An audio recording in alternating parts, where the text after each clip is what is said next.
Alright, so I got these derusting. By tomorrow, all that surface rust will be gone. I mean, these look like they were, like you would just take them and throw them out. That's how bad they were. But they're going to look and work like new when I'm done with them. And I got the other, this is the, these are the bearings. Actually, one bearing goes in A. See how it's bent?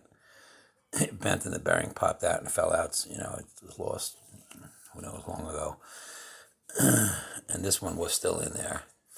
So I'm missing two of them. So I ordered just an assorted pack of ball bearings. Like just American standard size, no metric or nothing. Because this is an American car, so you know, I want to get pretty close to the right size. So I got an assorted from really small to, you know, like 1/2 inch. So, and the rollers are still good.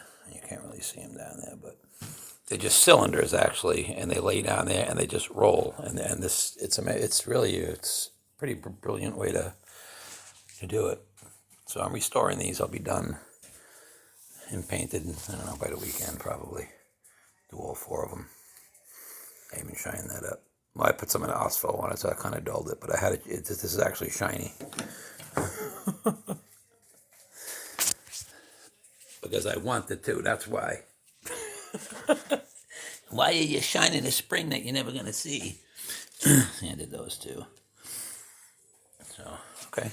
You guys have a good one. Got a mess out here. Later.